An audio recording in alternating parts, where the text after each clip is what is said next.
শুভ সকাল বন্ধুরা, তোমরা সবাই কেমন আছো? আশা করছি তোমরা সবাই খুব ভালো আছো আর প্রত্যেকে খুব সুস্থ রয়েছো। অমৃতা ব্লগসে আরও একটি নতুন ব্লগে তোমাদের সবাইকে স্বাগত জানাই। এখন ঘড়িতে বাজে সকাল 8:45 আর আমি চলে এসেছি ছাদে। আর আজকে জানো তো সকালবেলায় ছাদেই সব জামা কাপড়গুলো কাচা ধোয়া করলাম, ধুয়ে না এখানেই মেলে দিলাম। আর অনেকগুলো জামা কাপড় কাচলাম জানো তো বন্ধুরা। ওই যে অনুষ্ঠান গেছে, তো যে কজনই নিমন্ত্রণ করেছি, বাড়িতে লোকজন এসেছে, তো যে চাদর তারপর আমরা যে জামা কাপড়গুলো পরেছিলাম, তো সেগুলো না সব ধুয়ে দিয়েছি। আর সকালবেলায় ঘুম থেকে উঠে বাসি কাজগুলোকে করে নিয়েই একটু চা খেয়েই উপরে ছাদে চলে এসেছি, একদম সময় নষ্ট না করে। কেন জানো তো, অনুষ্ঠানের পরের দিন না অনেক কাজ থাকে। যেরকম অনুষ্ঠানের আগের দিন বাড়িতে যেরকম প্রচুর কাজ থাকে, ঠিক পরের দিনও কিন্তু ছোট করে অনুষ্ঠান হলেও বাড়িতে কিন্তু অনেক কাজ থাকে। তো দেখো মোটামুটি এখানে আমি অনেক কিছু জামা কাপড় কেচে দিয়েছি। আর ওখানে না দুটো চাদর যে আমি মানে অনুষ্ঠানের দিন পেতেছিলাম, সেই চাদরগুলোর তোলা চাদর, তো সেগুলো সব ভিজিয়ে দিয়েছি। ওগুলো আবার কাচবো, কেচে দড়িতে দিয়ে দেবো। তো জানো তো ওয়েদারটা না খুব একটা ভালো না, কুয়াশা মতনও আছে, আবার একটু হালকা রৌদ্র উঠেছে। মানে ঠিক এখনও ভালোভাবে রৌদ্র ওঠেনি, কারণ 8:45টার সময় কিন্তু ভালোই রৌদ্র উঠে যায়। তো যাই হোক, ওয়েদারটা রমই ছিল। তারপরে জামা কাপড়গুলো কাচা ধোয়া করে নিচে চলে এসেছিলাম। আর নিচে এসে যেন একটু ডাব খেলাম, কারণ জানো তো কদিন ধরে না খুব একটু তেল মশলা যুক্ত খাবার খাওয়া হয়ে যাচ্ছিল। তো সেই কারণে একটু ডাব খেলাম মাঝে মাঝে। ডাব, মেথি, মুড়ির মিশ্রির জল এসব খাওয়া ভালো, তাতে শরীর ঠান্ডা থাকে। আর এখন তো গরম পড়ছে, এখন তো আরোই ভালো এসব জল খেলে কাজে দেবে। তো এখানে আমার ডাবটা ছিল আর আমি তো উপরে গেছিলাম, তো তখন আর খাইনি। নিচে নেমে এসে ডাবটা আমি স্ট্র দিয়েই খেয়ে নিলাম। আর আমার জানো তো দোকানের মতনই খেতে খুব ভালো লাগে, যে বাড়িতে এনে গ্লাসে করে ঢেলে খাবো তা আমার ভালো লাগে না। আমার কিন্তু ডাব ওরমভাবে খেতেই ভালো লাগে। তো বাড়িতে এনে বাড়িতে ঢেলে খেলে যেন অন্যরকম একটা ফিল হয়। তো মনে হয় ডাবের ভিতরেই যেরকম থাকে ওরমভাবে জলটা খেলে বেশ ভালো লাগে আমার। যাই হোক, যার যার যেরম পছন্দ। তো তারপরে না এখানে ভেটকি মাছ নিয়ে এসেছিলো আজকে। তো আজকের আমি করব ভেটকি মাছের পাতুরি। এর জন্য না সকাল সকাল অনেক কাজ তাড়াতাড়ি করে নিয়েছি। আর ওখানে দেখো নুন হলুদ মাখিয়ে নিয়ে এখানে যে আমি কাজু, পেস্তা, পেস্তা না, পোস্ত, সর্ষে, সাদা সর্ষে, কাঁচা লঙ্কা সমস্ত সব পেস্ট করে নিয়েছিলাম মিক্সিতে। তো সেই মিশ্রণটাই ভালো করে সব কটা মাছের মধ্যে মাখিয়ে নিচ্ছি। আর প্রতিটা মাছে যদি ভালো করে না মাখাই না, তাহলে এই মিশ্রণটা কিন্তু সব কটা মাছে গায়ে কিন্তু লাগবে না, আর খেতেও কিন্তু স্বাদ হবে না। তো সেই কারণের জন্য মাছের গায়ে সব মিশ্রণগুলো ভালো করে মাখিয়ে নিয়ে তারপর উপর থেকে কাঁচা সর্ষের তেল কিন্তু এরমভাবে দিয়ে দিলাম। আর এতে কিন্তু আরও সর্ষের তেল পড়বে, আর এটা কিন্তু সর্ষের তেলেই কিন্তু মাছটা কিন্তু ভাপা হবে। পাতুরি ঠিকই, কিন্তু এটা তো ভাপাতেই হবে। তো এটা ভালো করে মিশ্রণটা মাখিয়ে 20 মিনিট আমি রেখে দেবো। রেখে দেওয়ার পর তারপরে কিন্তু আমি পাতুরি করব। আর এটাকে 20 মিনিট রাখতে দিয়ে আমার আরও কিছু কাজ আছে, সেগুলো সব করে নিয়েছি। আর এটা দেখো মাখিয়ে রাখার পর কত সুন্দর হয়েছে। 20 মিনিট পর দেখো আরও দেখতে বেশ সুন্দর হয়ে গেছে। আর একটা যেন নরম নরম লাগছে। তো এটাতে না মাখিয়ে রাখলে বেশ ভালো থাকে। তো এবারে আমি এখানে না কি করেছিলাম, রেখে দিয়ে স্নানটা করে নিয়ে চট করে পুজোটা দিয়ে নিয়েছিলাম। আর এই যে বললাম সকালে সব কাঁচা ধোয়া করে নিয়েছিলাম, এই কারণে না বেশিক্ষণ আর সময় লাগেনি। আর তারা মাকে দেখো ওখানে মালা পরিয়ে দিয়েছিলাম। আর এখানে আমার সিংহাসন ছাড়া তারা মাকে রাখা, তো তারা মায়ের এখানে মালাটা তারা মাকে আজকে পরিয়ে দিয়েছিলাম। তো জবা ফুলের 108টা মালা দিয়েই আমি কিন্তু তারা মাকে পুজো করি। তো আমার খুব ভালো লাগে। তো ওর জন্য আমি তারা মায়ের জন্য 108টাই জবামালায় তারা মাকে পড়াই। তো দেখো তারপরে মিশ্রণটা ভালোভাবে মাছের সঙ্গে লেগে গেছে। আর লেগে যাওয়ার পর আমি কিন্তু যেরমভাবে পাতুরি করে ঠিক সেইভাবেই কিন্তু বিয়েবাড়ির মতনই পাতুরি করছি। তো এখানে কলা পাতা মুড়ে নিচ্ছি, মাছগুলো একটা একটা করে দিয়ে ভালোভাবে সুতো দিয়ে বেঁধে তারপরে কিন্তু কড়াইতে দিয়ে দিয়েছি। আর এই ননস্টিকের কড়ার মধ্যে একটু তেল দিয়ে দিয়েছি, আর তেল দিয়ে মাছগুলো এপিট ওপিট করে যে কলা পাতা মোড়া আছে সেগুলো একটু এদিক ওদিক করে দিয়ে তারপরে কিন্তু 10-15 মিনিট করে ঢাকা দিয়ে করব। আর এই পিঠ 15 মিনিট ও পিঠ 15 মিনিট করলেই কিন্তু মোটামুটি হয়ে যাবে। তো দেখো কীরকম পাতাটা ছিল, আর দেওয়ার পরে কি সুন্দর একটা লালচে লালচে হয়ে গেছে। তো আমার কিন্তু এইভাবেই পাতুরি হয়ে গেল। তো আমার এখন আর কটা পাতুরি আছে, সেই কটা পাতুরি করে নিয়েছি। তো দুপুরে গরম গরম ভাত আর ভেটকি মাছের পাতুরি এই দিয়েই কিন্তু আজকে দুপুরের খাওয়া দাওয়াটা করে নিলাম। বলতে পারো খুব একটা সুন্দর খাবার। তো দেখো কি সুন্দর হয়েছে পাতুরিটা। ওখানে হাজব্যান্ডকে আর ছেলেকে দিয়ে দিয়েছি, ওরা দুজন আগে খাক, তারপরে কিন্তু আমি খাবো। তো আগেই দিয়ে দিয়েছি ওদেরকে। আর তোমাদের দিকে কেমন লাগছে বলতে পারবো না বন্ধুরা, কিন্তু আমি সামনে দিয়ে করেছি। খুব সুন্দর হয়েছে কিন্তু ভেটকি মাছের পাতুরিটা, আর গন্ধটাও কিন্তু খুব সুন্দর, মানে এত সুন্দর গন্ধ, তাতেই যেন পেটটা ভরে যাচ্ছে। আর মাছগুলো বেশ নরম হয়েছে, মানে সিদ্ধ হয়ে গেছে, নরম বলতে সিদ্ধ হয়ে গেছে। আর ছেলে ভেঙেছে, দেখো গরম তো খুব তাড়াতাড়ি মানে ভাঙা যাচ্ছে না। তো দুপুরবেলা খাওয়া দাওয়া করে নিয়ে এখন কিন্তু ঘড়িতে বাজে 4:45। তারপরে কিন্তু আমি রান্নাঘরের বাসনগুলো ধুয়ে রান্নাঘর পুরো পরিষ্কার করে নিলাম, নিয়ে তারপরে কিন্তু ঘরগুলো আবার টিপটপ করে গুছিয়ে নিচ্ছি। আর রান্নার পরে না অনেক কাজ থাকে রান্নাঘরে, সেগুলো সব করে নিলাম। আর এখনও তো সেইভাবে গরম পড়েনি, এখনও একটু ঠান্ডা আছে। আর দেখো গাছের জলটা আমি দিয়ে দিলাম। গাছে না রোদ্দুর পড়ে, তো এই জানলাতে যে গাছগুলো আছে সেই গাছগুলো তো ভীষণ রোদ্দুর পড়ে, তো গাছগুলো না শুকিয়েও যায়। তো দুবেলা হালকা হালকা একটু জল দিয়ে দিই। তো দেখো গাছটাতে ফুলও ভালো ফুটেছিল, তো গাছে জল দিয়ে জানলাটা বন্ধ করে দিলাম। আর এখন যদি জানলা বন্ধ না করে দিই না, তাহলে ভীষণ মশা ঢুকে যাবে। আর মশার মানে যা অত্যাচার করে তো বলাই যায় না। তো এখন জানলাগুলো সব বন্ধ করে দেবো, আর ঘর বাড়িগুলো সুন্দর করে গুছিয়ে নেবো। আর ওরা জানো তো আজকে দুজনেই খাওয়া দাওয়ার পর এই বেরিয়ে গেছে, ছেলে গেছে একটু খেলতে, আর হাজব্যান্ড বেরিয়েছে ওর কাজে।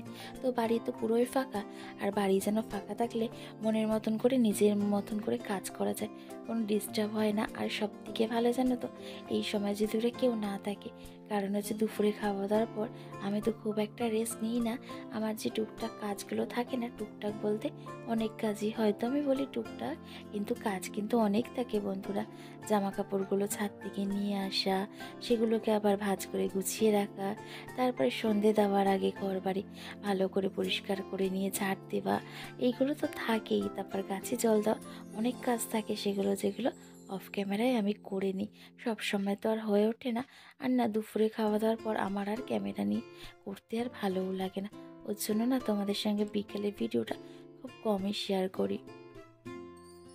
তো যাই হোক, ওইখানে যে জামা কাপড়গুলো দিয়েছিলাম না, সেই জামা কাপড়গুলোর মধ্যে কিছু জামা কাপড় শুকিয়ে গেছে, আর কিছু জামা কাপড় জানো তো ভেজা আছে। তো যেই জামা কাপড়গুলো শুকিয়ে গেছে সেগুলো একটু ভাঁজ করে নিচ্ছি। আর এই চাদরগুলো তো ভীষণ পাতলা, এগুলো কিন্তু সবার লাস্টে কিন্তু আমি কেচেছিলাম, কিন্তু দেখো কত তাড়াতাড়ি এগুলো শুকিয়ে গেছে।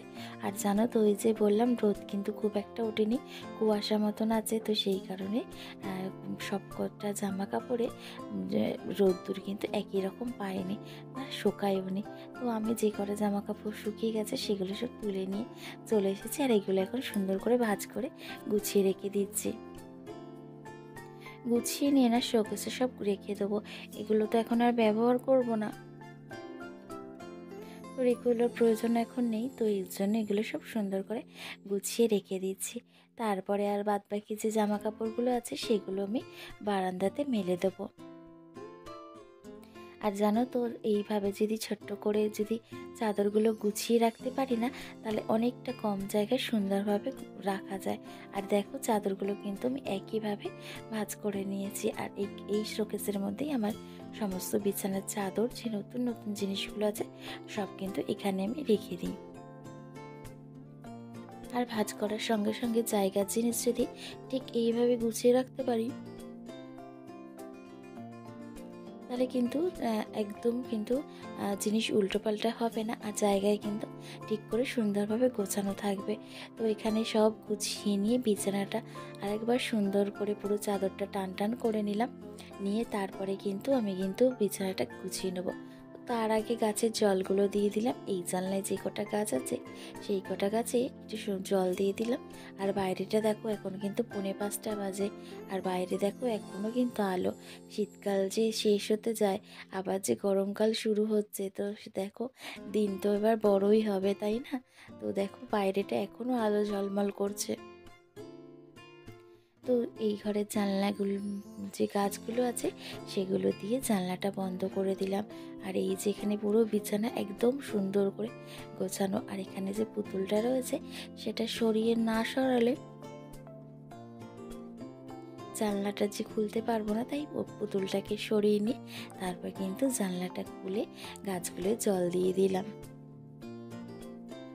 তো বিছানা একদম সুন্দর করে গোছানো, দেখলে তোমরা বুঝতেই পারছো যে বিছানা কিন্তু আমি এইভাবে গুছিয়ে রাখি, একটু সুন্দর করে রাখার চেষ্টা করি যাতে আমার ভালো লাগে আর নিজের মনটা যেন একটা শান্তি হয়।